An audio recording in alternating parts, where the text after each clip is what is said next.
오늘이 2020년 신년 첫 번째 주일 예배입니다. 물론 저희들 송구영신 예배가 있었고 새벽 기도가 있었고 또 수요 예배도 있었고 아마 얼굴을 자주 뵙는 분들은 자주 뵀습니다. 그런데 주일날 뵙는 분들은 아마 오늘 또 이렇게 처음 뵙는다고 생각합니다. 원래 우리 교회의 표어가 부르짖어 크고 비밀한 일을 응답받는 한 해라, 이렇게 정했습니다. 이렇게 정했던 그런 이유는 우리들 각자가 지금까지 여러 가지 기도하고 있는 제목들 중에 응답되지 않는 그런 부분들이 응답되어야 되겠다는 그런 간절함이 있기 때문인 것입니다. 우리 성광교회는 2001년 이 송구영신 신년 예배를 통해서 교회가 처음 설립이 되었습니다. 그리고 4월 달에 교회 창립 예배를 드렸습니다. 그러니까 실제적으로 저희 교회가 이제 19년 되었습니다. 하나님께서 우리 성도님 잘 알고 있는 것과 마찬가지로 새해가 될 때에 제가 이런 것을 우리 자신들이 서로 리마인드 해야 된다고 그렇게 생각되는 이유가, 저희 교회는 그냥 몇몇 사람이 모여서 그냥 교회가 시작되는 그런 것들이 아니라 하나님께서 먼저 주의 종을 내양을 쳐라는 말씀 주시고, 그래서 그렇다면 하나님 우리 교회 이름이 무엇입니까 했을 때에 너희 교회 이름은 성광교회라 이름 주시고, 그리고 나서 교회를 개척했는 평신도 분들이 제가 전도사할 때에 저에게 담임 전도사로 청빙을 하게 되고, 그러면서 자기들이 이름을 받았다고 하는 이름과 우리 교회 이름이 똑같은 이름이었습니다. 그러면서 교회가 새로 시작이 되어서 지금까지 올 때에 이 성광교회라는 이름을 성경에서 찾을 때 다니엘서 12장 3절 말씀인 거예요. 그 다니엘 12장 3절에 저기 보면은 많은 사람을 옳은 대로 도해가는 자는 별과 같이 영원토록 비치리라. 저 말씀이 뭐냐면은 영혼 구원 선교인 것이에요. 그래서 이것을 두고 처음에 시작할 때부터 하나님께 우리가 간절하게 기도했습니다. 그리고 교회가 처음에 생기기 전에 평신도로 있을 때에 하나님께 간절히 기도했던 것이 뭐냐면은 하나님 정말 세상을 바꿀 수 있는 사람, 그리고 세상을 바꿀 뿐만 아니라 영혼 구원에 대한 열정이 있는 사람, 아버지 이런 사람이 3,000명이 모이는 그러한 교회가 되게 해주소서, 이렇게 기도했습니다. 그랬을 때에 하나님께서 그 기도 들으시고 나중에 가서 저희 부부에게 네가 해라 이렇게 말씀했는 거예요. 그러면서 전도사로 청명받게 되고, 그리고 하나님께서 교회를 시작되게 되고 여기까지 왔는 것이에요. 그리고 저희가 1차적으로 하나님께 기도했는 것이 창립 10주년이 될 때에 80명의 선교사를 파송하게 하소서. 제가 왜 80명 했는지 모르겠어요. 근데 자꾸 마음이 80명이에요. 80명 했는데 실제로 2011년 창립 10주년 때에 80명의 선교사를 파송해 보냈습니다. 그리고 지금 현재 선교사가 99명 파송했고 또 기다리고 있는 선교사들이 몇 가정이 있고, 그런데 어느 날 보니까 중보기도 때에 파송 선교사 300명으로 올라가 있어요. 제가 그런 거 아닌데. 그래서 그게 계속적으로 외워지기 시작하는 거예요.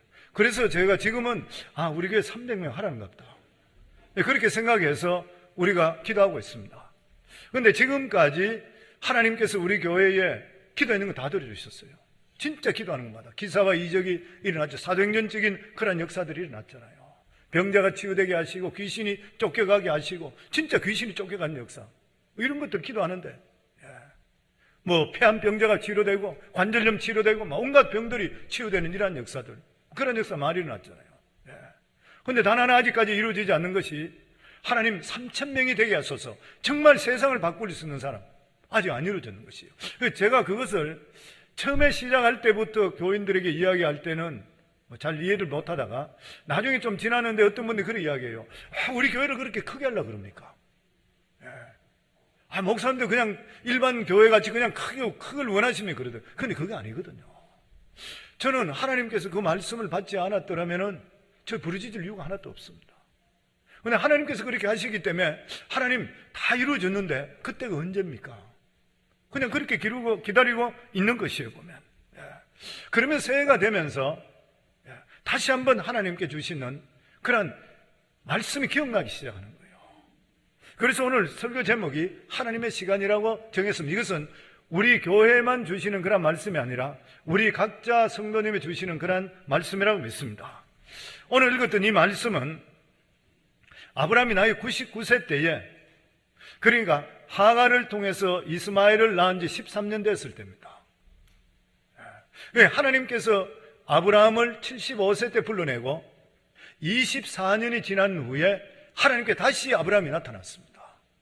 그러면서 아브라함에게 하나님 말씀하시기를 나는 전능자 하나님이라. 지금 그 말씀하고 있습니다. 아브라함이 99세 때에 여호와께서 아브라함에게 나타나사 그에게 이르시되 나는 전능한 하나님이라. 너는 내 앞에서 행하여 완전하라. 아브라함은 하나님의 부름받고 나서 75세 때 부름받았는데 86세 때에 이스마엘을 낳고 나서 그는 하나님을 잊어버렸습니다. 완전히 잊어버렸다는 것보다 하나님이 주시는 약속을 잊어버렸던 것이요. 하나님께서 아브라함을 75세 때 불러내고 아브라함은 175세 때 죽었습니다. 그러니까 부름받고 나서 100년 동안 하나님과 함께 했던 거예요. 그런데 이 100년 동안에 하나님께서 아브라함이 실제적으로 꿈이든지 아니면 실제적으로 나타나서 말씀하신 것이 6번 정도 되는 것 같아요. 그러니까 하나님께서 아브라함에게 매일 말씀한 것 아니면 한 주일에 한 번 말씀한 것이 아니라 100년에 6번이니까 15년 정도에 한 번씩 보여주시는 거예요. 하나님이 순간순간 보여준 거 아니에요. 그러니까 하나님께 순간순간 보여주는 거 아니기 때문에 내가 받았던 약속이 있다 하더라도 잊어버리기가 쉬운 것이에요. 그러니까 아브라함은 하나님께서 전능하시고 능치 못하심이 없다는 것을 아브라함이 잊고 살았습니다. 왜 그러냐면 하갈을 통해서 이스마엘을 낳아버리는 거예요. 그러니까 이스마엘을 키우는 재미 때문에 하나님에 대해 별로 상관하지 않고 하나님께서 자기를 통해 이루고자 한 뜻을 잊어버렸던 거예요. 그리고 내 나이 99세 됐는데 하나님께서 나를 통해 무엇을 하실 수 있을 것인가? 할 수 없다고 생각하는 거예요. 우리들의 제일 문제가 뭐냐면은 내가 못하면 하나님도 못하는 것이에요. 내가 안 되면 하나님도 안 되는 것이에요. 그게 아니라 내가 안 되더라도 하나님은 되셔요. 우리는 하나님을 잊어버려도 하나님은 우리를 절대 잊지를 않으신 것이에요. 그래서 하나님께서 아브라함이 나타나서 첫 번째 하신 말씀이 나는 전능하신 하나님이라. 99세 때 너희가 생각할 때는 인간이 죽을 때가 다 됐고 아무것도 할 수 없다 생각하는데 나는 무엇이든지 할 수 있다. 전능이 뭐예요? 무엇이든지 할 수 있다는 거예요. 성도님 믿으시는가요? 내가 지난 1년 동안 살아올 때에 아무것도 안 이루어지고 하나님 안 된다 하더라도 마지막 순간에도 하나님 이룰 수가 있다는 거예요. 지금 그 말씀해 주시는 것이에요. 그러면서 하나님께서는 나는 전능하신 하나님인데 너는 왜 나를 포기했느냐는 거예요. 왜 나를 잊고 있었냐? 그 말씀인 것이에요.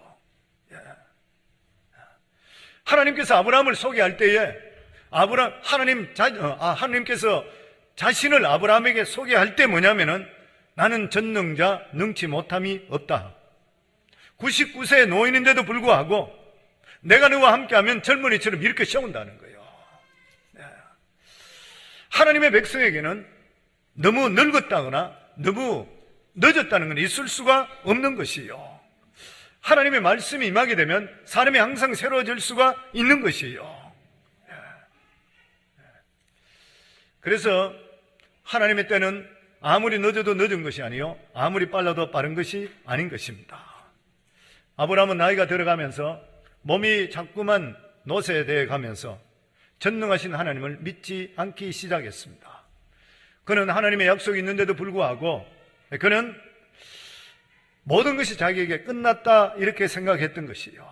그랬을 때 하나님께서 아브라함에게 내가 누구냐, 하나님이 누구냐는 것을 가르쳐 주시는 것이에요. 그러니까 지금까지 아브라함은 잠자는 믿음을 가지고 있었던 것이에요. 그래서 하나님은 어제나 오늘이나 영원토록 동일하신 하나님이라는 것을 아브라함에게 가르쳐 주시는 것이에요. 그리고 하나님은 약속은 꼭 지키십니다. 24년 전에 내가 너에게 한 약속을 꼭 지키리라. 성도님들, 지난 1년 동안 살아올 때에 전능하신 하나님을 의심한 적이 있습니까? 아니면 신앙적으로 휴면 상태에 빠져 있지는 않는 것입니까? 아니면 내 삶이 좌절해서 하나님도 나를 어떻게 하실지 없을 것이라 이렇게 생각하고 있지는 않는 것인가요? 하나님은 전능자이십니다. 하나님을 믿으면 기적이 우리 삶 속에 반드시 나타나게 되어 있는 것이고 1년 전에 받았던 약속이 있으시다면 그 약속은 하나님 때에 반드시 이루어지게 되어 있는 것이에요. 그래서 성도님들 모두 다 소망을 가질 수 있기를 주의 이름으로 축원합니다. 그런데 오늘 성경 말씀에 보면 이러한 약속이 이루어지기 전에 하나님께서 우리에게 준비하시는 것이 있습니다. 그것이 뭐냐면 하나님께서 아브라함에게 하신 말씀이 너는 내 앞에 행해서 완전하라. 완전하라. 인간은 누구든지 완전하고 싶습니다. 그런데 인간은 완전할 수가 없는 것이요. 왜 그런 것이요? 우리 속에 죄성이 있기 때문인 것입니다. 죄성을 가지고 태어났기 때문에 우리는 절대 완전할 수가 없는 것이요. 그런데 완전하라 그래요. 예수님도 우리에게 말씀하시기를 하늘에 계신 너희 아버지의 온전함과 같이 너희도 온전하라. 그렇게 말씀했습니다. 이 말은 한 번도 실수하지 않고 모든 것에 완벽하라 이런 말씀은 아닌 것이요. 하나님께서 여기서 완전하다 하는 것은 두 가지를 이야기할 수 있습니다. 첫 번째가 뭐냐면은 너희는 거룩하라. 거룩인 것이요. 하나님 앞에서 거룩하라. 성은 믿음의 회복은 거룩의 회복입니다. 우리 삶의 거룩이 회복되면 믿음은 회복되게 있고 하나님의 역사는 우리 삶 속에 나타나게 되어 있는 것이요. 하나님께서 아무리 우리에게 능력을 베풀어 주고 싶으시다 한다 하더라도 우리 삶 속에 거룩이 없으면 기적은 절대 안 일어납니다. 그래서 하나님께서 서시는 그릇은 금그릇, 은그릇이 아니라 깨끗한 그릇이라 그랬잖아요. 우리 삶에 깨끗을 추구할 수 있어야 되고 거룩을 늘 마음속에 참아할 수가 있어야 돼요. 하나님께서 우리에게 새 일을 시키기 전에는 반드시 우리 삶을 거룩하게 만드십니다. 그래서 모세도 80살에 40년 광야에서 처갓집 목동살이로 있으며 모든 기대 다 잃어버렸을 때 하나님께서 떨기나무에서 나타나셔서 불꽃 가운데 나타나셔서 모세에게 가까이 오지 말라. 네가 있는 장소는 거룩하니 발에 신을 벗어라. 거룩하라. 먼저 너 자신을 거룩하라. 그러고 나서 하나님께서 지팡이를 주시고 그에게 하나님께서 출애굽의 역사를 일으켰던 거예요. 여호수아도 똑같습니다. 여호수아도 이 요단강을 건너고 나서 그리고 여리고성을 볼 때 철옹성이요. 자기들이 절대로 무너뜨릴 수 없는 성인 것이에요. 좌절하고 있을 때에 갑자기 군대 장관이 하나님 보낸 군대 장관이 나옵니다. 그랬을 때 여호수아가 묻잖아요. 당신은 아군입니까? 적군입니까? 하나님께서 보내신 군대 장관이라. 내가 이제 왔다. 그러면서 했는 말이 네가 있는 장소는 거룩하니까 신발을 벗어라. 무슨 말이에요? 우리 삶 속에 새로운 일을 항상 일으키기 위해서는 내 삶이 거룩해져야 돼요. 내가 세속적인 것에서 회개하셔야 되고 내 삶을 변화시켜서 하나님이 기뻐하는 삶으로 바뀔 수가 있으셔야 돼요. 그러니까 오늘도 하나님께서는 우리에게 동일한 말씀으로 우리에게 말씀합니다. 우리 교회와 저희들에게 똑같이 요구하고 있습니다. 하나님 앞에서 온전하라. 너희들이 변화를 추구하라는 것이요. 가만히 있어가 될 수 없다고 하는 것이요. 과거의 사람으로서는 하나님 일을 결코 할 수가 없는 것이요. 그래서 내 삶 속에 지금까지 잡고 있는 것들, 나를 괴롭히는 것들, 이런 것에 떨쳐버릴 수가 있으셔야 되고 새롭게 거듭날 수가 있으셔야 되고 과거에서 새로운 마음을 가질 수가 있으셔야 돼요. 그러면 하나님께서 반드시 우리 삶 속에 하나님의 역사는 임하게 되어 있다고 하는 것이요. 그리고 하나님 앞에 온전하다는 것은 하나님을 닮아가라. 우리들에게 문제가 뭐냐면은 하나님은 너무나 거룩하시기 때문에 하나님과 비교하지를 거지 않고 사람들을 자꾸 비교해요. 그래서 우리가 믿음 생활할 때도 저 사람 보고 저 정도 하니까 나는 이 정도 하면 괜찮아 이렇게 생각해버려요. 사람을 자꾸 비교 대상으로 삼는 것이죠. 아브라함도 이 정도만 됐다 생각했어요. 아들이 없었는데 이스마엘을 받았어. 대만족에 빠져버렸습니다. 그런데 하나님께서 그것을 원하시지 않았어요. 아브라함은 하나님의 길로 가다가 딴 길로 빠져버렸던 것이요. 목표를 포기해버리고 중간에 좋다 그래버렸어요. 하나님께서 아브라함을 부르신 목적이 어디였습니까? 그를 통해서 수많은 사람들이 하나님 영광에 들어오는 것을 원하셨던 거예요. 그런데 지금 아브라함은 이스마엘의 재롱에 빠져서 하나님을 잃어버렸어요. 86세 때 이스마엘을 낳고 나서부터 99세까지 13년 동안은 잃어버린 세월입니다.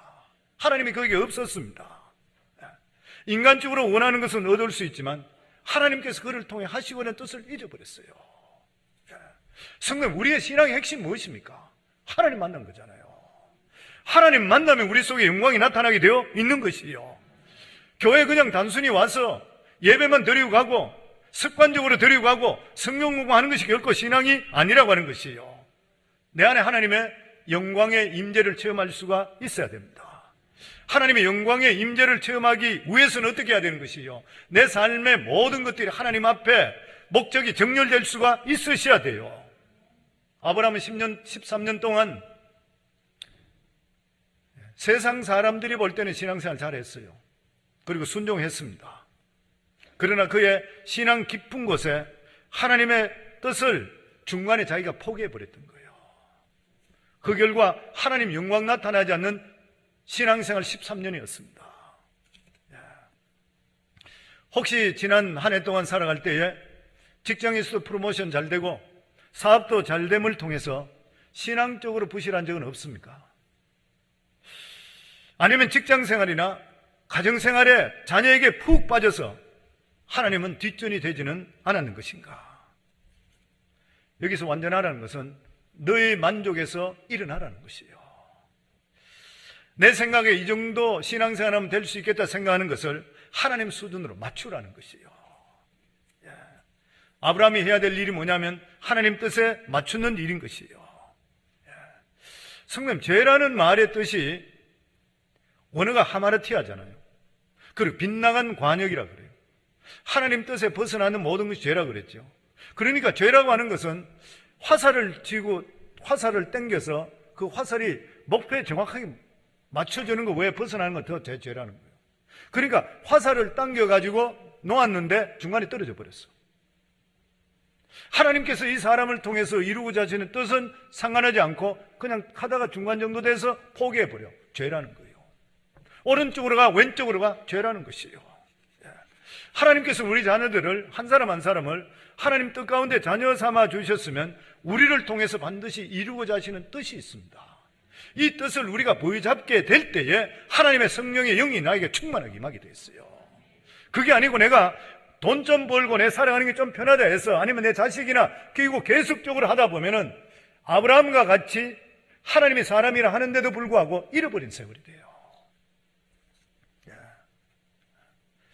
오늘날 하나님께서 우리에게 말씀하시는 게 무엇입니까?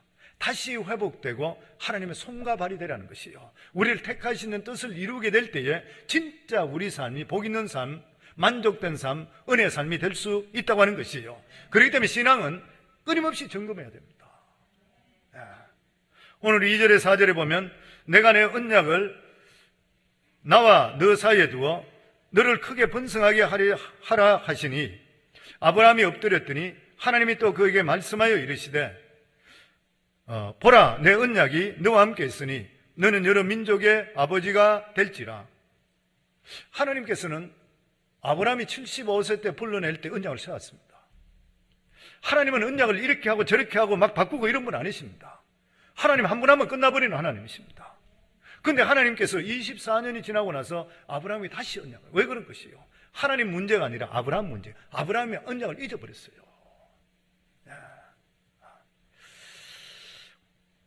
그래서 어떤 분은 그런 이야기 했습니다. 우리의 신앙이 어떠냐 하면은 매어 있지 않는 배와 같다.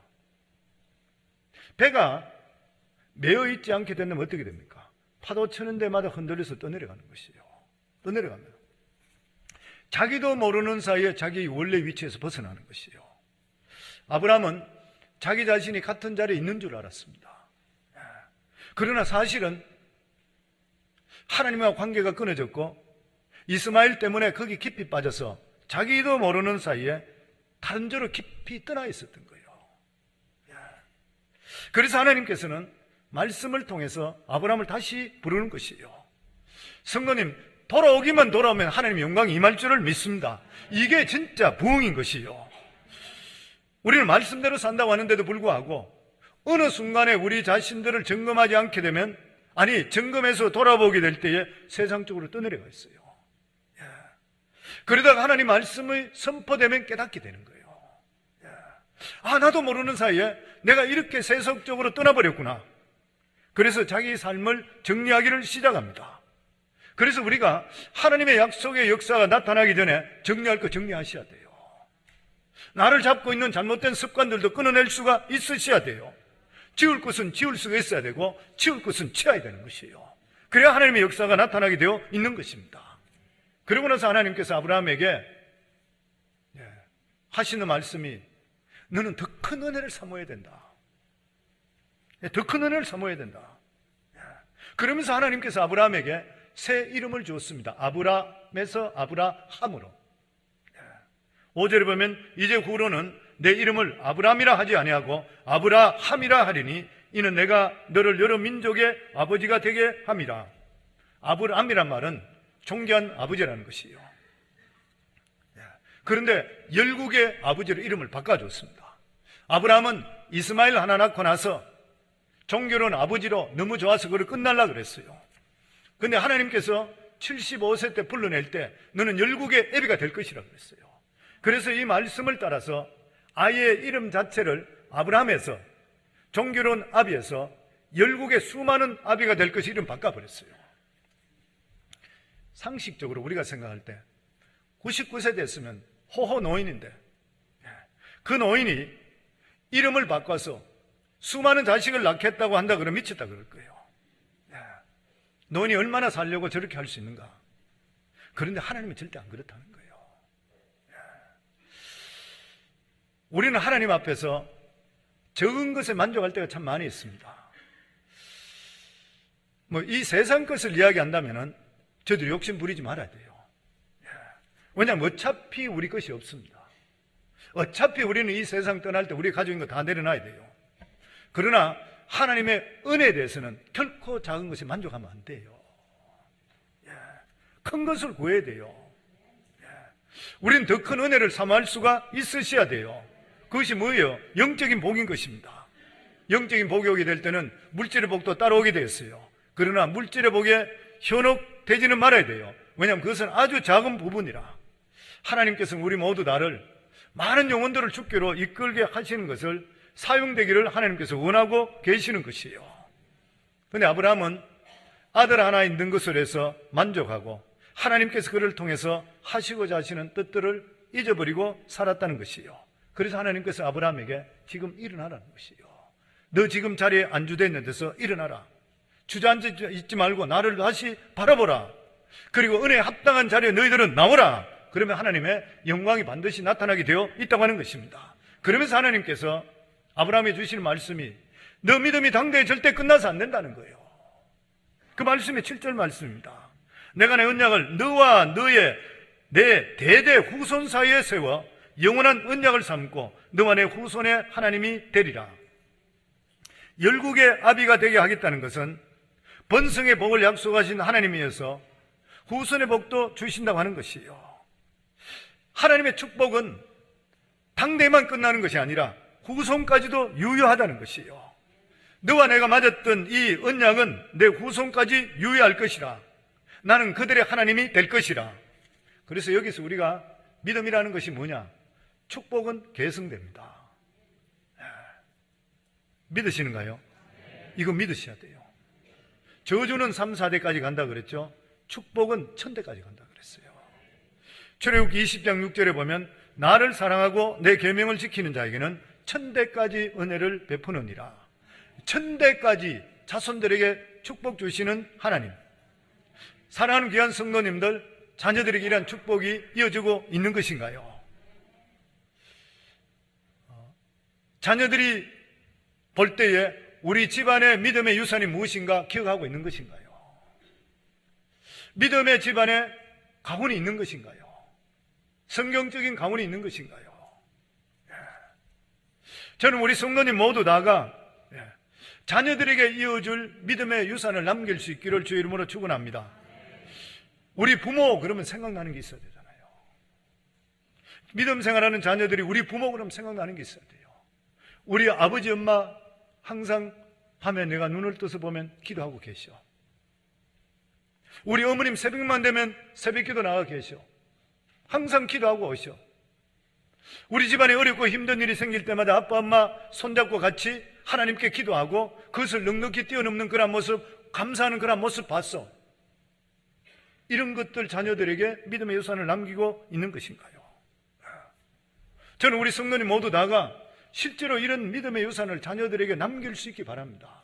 세상에 가장 귀한 축복이 이 축복보다 더 귀한 축복이 어디 있어요? 하나님만 온전히 부여잡고 믿음만 바로 가지고 있으면 하나님께서 지혜 주시죠, 물질 주시죠, 건강 주시죠. 이 세상에 살아갈 수 있는 모든 거 다 주시잖아요. 우리들은 이 세상 떠나더라도 하나님은 찾고 계시잖아요. 아멘. 그리고 우리가 받았는 이 믿음, 그리고 우리가 알고 있는 이 천국과 지옥, 주에 믿지 않는 사람이 나눠줄 수 있어야 되고, 일가 친척들, 부모, 형제, 자매, 자식들이 나눠줄 수 있어야 되잖아요. 어떤 목사님 간증에 그런 글이 있었습니다. 교회 성도님, 교회 나와서 열심히 신앙생활 하라 그러니까 자기 어머님이 평생 동안 불도로 신실하신데 우리 어머님 차마 나오라 할 수 없으니까 우리 어머님 돌아가신 후에 제가 교회 나오겠습니다, 이렇게 하니 얼마든지 있을 수 있는 일이죠. 그러니까 목사님께서 그렇게 이야기, 그 성도에게, 그래요, 그러면 어머니 지옥까지 잘 마중하고 나서 다시 오겠다는 것이네요. 그런 세상에 불효자가 어디 있습니까? 부모에게 가장 효자는 맛있는 거 사주고 이런 것이 문제가 아니라 지옥 갈 사람 천국으로 인도하는 만큼 더 귀한 효자가 어디 있냐는 거예요. 저희들 우리 성도도 똑같잖아요. 보면 주위의 형제 자매들, 부모들, 더더욱이나 자녀들, 자녀들은 어리니까 나이가 아직까지 많은 나이가 여유가 있다고 천만에요. 안 그래요. 어느 순간에 어떻게 될지 몰라요. 예전에 저희 예전에 클라이언트 중에 한 번 보니까 딸이 공부를 너무 잘해서 MIT에 들어갔어요. 그 MIT에 들어갔는데 나이가 어린 아이가 암이 걸렸어. 그래서 아이가 죽었어요. 죽으니까 부모 마음이 얼마나 아픈 거예요.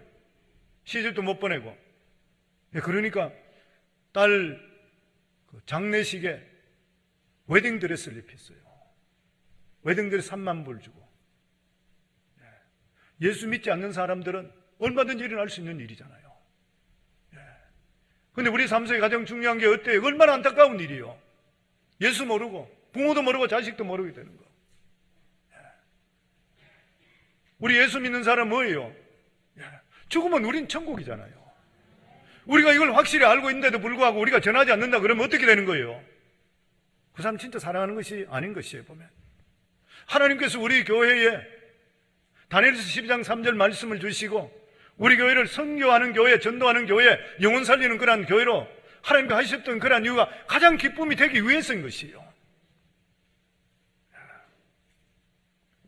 그러면서 하나님께서 아브라함에게 영원한 언약, 영원한 기업을 주신다 그랬습니다. 8절 말씀에 보면 내가 너와 내 후손에게 내가 거류하는 이 땅 곧 가나안 온 땅을 주어 영원한 기업이 되게 하고 나는 그들의 하나님이 되리라. 근데 이 가나안 땅이 그들에게 영원한 기업이 됐는가요? 아니에요. 얼마 못 가서 망해버렸어요. 나라 다 뺏겨버리고 자기들은 포로로 잡혀갔어요. 그러니까 여기서 하나님께서 아브라함에게 너희 후손에게 이 땅에서 영원한 기업, 영원한 언약이라는 것이 뭐냐면 아브라함을 통해서 예수 그리스도의 탄생을 말하는 거예요. 이 세상의 영원한 기업은 예수 그리스도밖에 없습니다. 우리의 살아가는 모든 삶의 초점은 예수 그리스도에 맞춰주셔야 돼요. 살아가는 삶에 예수 그리스도만 바라보셔야 돼요. 예수 그리스도 바라보시면 길이 흐트러지지 않습니다. 예수 그리스도를 바라보는 눈에서 조금만 우리가 눈을 돌리게 되면 항상 우리는 곁길로 빠지게 되어 있는 것이에요. 그리고 하나님께서 우리들에게 아브라함에 주시는 말씀이 아브라함은 24년 동안 기다리다가 포기했지만 하나님 포기하지 않으신 거예요. 저는 이 성경을 보면서 느끼는 게 뭐냐면은 물론 우리가 부르짖고 기도해야 돼요. 하나님 부르짖으라 그랬으니까. 근데 하나님께서 약속하신 것은 우리가 이루는 것이 아니라 하나님이 이루어주셔요. 하나님께서 약속하신 것은 내가 부르짖는다고 될 일이 아니라 하나님의 시간이 될 때 이루어주시는 하나님이세요. 단지 우리들은 그것을 위해 준비하기 위해서 내 자신의 삶이 거룩하셔야 돼요. 그리고 내 자신의 삶이 사람을 바라보는 것이 아니에요. 저 정도 됐으면 나는 신앙 괜찮다면 안 돼요. 하나님을 계속적으로 바라보셔야 돼요. 그리고 내 자신의 신앙을 끊임없이 점검하셔야 돼요. 성도님, 신앙은 우영부영해야 될 일이 아니에요. 내 살아가는 삶을 끊임없이 말씀으로 계속적으로 정렬하셔야 돼요. 그리고 끝까지 포기하지 않고 기다리시면 돼요. 끝까지 포기하지 않으시면 하나님의 시간 되면 하나님께서 이루어 주시는 것이요. 2020년 새해를 우리들이 모두 다 맞으면서 하나님께 우리에게 말씀합니다. 나는 너희들을 절대 포기하지 않는다. 우리 성도님들 한 분 한 분 택하셨으면 하나님께서 우리 삶을 책임져 주시게 되어 있는 것이요. 우리 교회도 똑같습니다. 하나님 택하셨으면 하나님께서 이루어 주시게 되어 있는 것이요. 참된 믿음이라는 것은 하나님을 끝까지 믿고 기다리는 것이요.